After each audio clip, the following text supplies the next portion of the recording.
Hey YouTubers, it is Magnolia26 with a week 30 update. This video is probably going to be a little longer than 5 minutes long because I have a few things I want to tell you. First of all, I'm a little stalled with my weight. I'm still 168, 168.7, which is what I was the week before last. Didn't weigh last week because I was traveling, but I was traveling. I drank alcohol. I ate carbs. I tried to get all my water in. I tried to get all my protein in, and I did pretty good on the last two, but I didn't get enough exercise. I exercised while I was in the hotel, and then when I was with my hostess in Brooklyn, I just couldn't get the steps in. I want to give you a few tips for the holidays, a little bit of a survival guide, if you will. My high weight was in 2004 before Weight Watchers at 320 pounds. I gained half of back. Consultation weight end of March was 245. My surgery weight was 229, and right now I'm 168 something. Here's what I have to say about the holidays. 1. Dealing with friends and family who want to feed you and who are offended if you don't eat. This is a particular issue for many of us. I have a lovely hostess this last week, but she loves to host so much that it's really a reflection on her if her guests can't enjoy it. And I understand that. There's actually nothing wrong with it. So sometimes you just have to take the food, but don't eat it. Don't eat it. I moved around my plate. I cut it up in pieces. I mix it up. I tear the bread up. I do whatever I need to do to let them know I was engaged, that I'm there and I took advantage of their hosting and their hospitality. And if they say, oh my gosh, you didn't eat anything, I wasn't that hungry, because I wasn't that hungry. It's a lot easier to explain the food you didn't eat than to explain the food you won't eat and you won't take. Trust me on that. Number 2, drink your fluids no matter what. This is difficult, especially when you're staying at somebody else's house. Like I was staying in Brooklyn. I didn't really want to drink the tap water. I didn't. What I tried to do was keep as many bottles of water in the car, the rental car, as I could, and then get them as I needed. I had some in my bag, but I get it, that's hard to carry. But the days that I was making sure that I got in all of my fluid, I was much better. I weighed at the gym, and I was better. After that, I was up about 2 pounds, and most of it's come off now. And also remember, any fluid counts as long as it's non-caffeine, even your protein shakes. And number 3, watch hidden carbs. Hi, I'm a vegetable. I'm a carrot. Boop. Here's a carb. Glazed carrots. Sweet potatoes with a little syrup or maple syrup in them. Fish that's lightly breaded. If you're going to drink a cup of punch, might as well drink soda. Just saying. 4, bubbly stuff. This is particularly difficult for me. I don't like soda. I've never been a soda drinker. I don't have an issue with carbonation, which is what they tell us to stay away from. They didn't say anything about naturally fermented beverages like champagne, but I love champagne.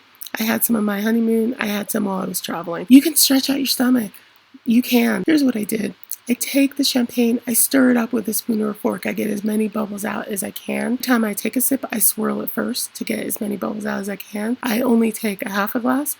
I make very small sips. I make sure that there's plenty of time in between those sips. I try not to finish my glass. After each sip, I try to make sure that I'm pushing that air out, otherwise known as belching, with my mouth closed to be polite. Don't fill yourself up.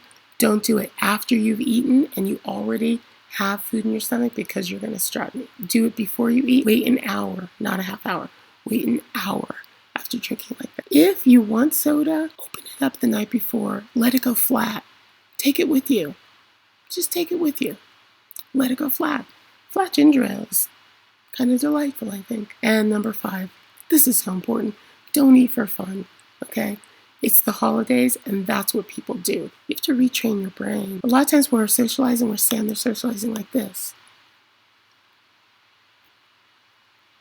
If you have to have your hands busy, have water. Have it in a wine glass. Have it in a champagne glass. Make it fun. Put a little water drops in it to make it a different color so people don't think you're boring. Make yourself realize that right now you're having a conversation. You're very engaged in that conversation. What is the person wearing? What kind of shoes do they have on? What did you do yesterday? Whatever it is. Find the treats that you want, hone in on them, and figure out how you're going to fit them into your day. I want some chocolate. Where am I going to have it? When am I going to have it? I want a couple Christmas cookies. What I choose to do is have them after my meal, kind of with my meal, so that it's not really a snack. I also do that because I'm already pretty full from my meal, so I can only take a couple bites. I get the taste. I don't eat the whole thing. I'm no angel. I'm no cop.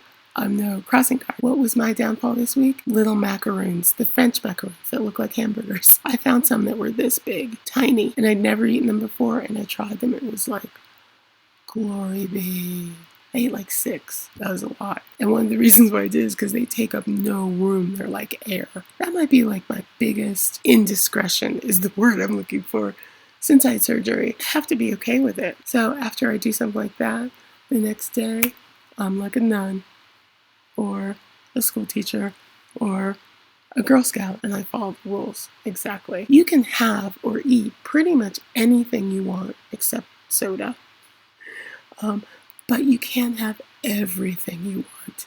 Think moderation, think socializing, think health, think about your body, think about January 2nd when all this is over and the calamity that you might have to face. Anyway, this is long, try to make them short, but I just wanted to say these things for the holidays. I had a lot of personal stuff going on, a lot of trouble, remaining happy. My daughter is in a hospital having some psychiatric evaluation. How do you stay positive during that? I stay positive because she's having evaluation and she's getting help. I stay positive because I know that she has me and her family, and so she has help. I stay positive because the day I took her clothes in the hospital, the sun was warm on my face. I stay positive because I can't help her if I'm not positive. I can't help anybody if I don't have my act together. You either. Okay, talk to you soon.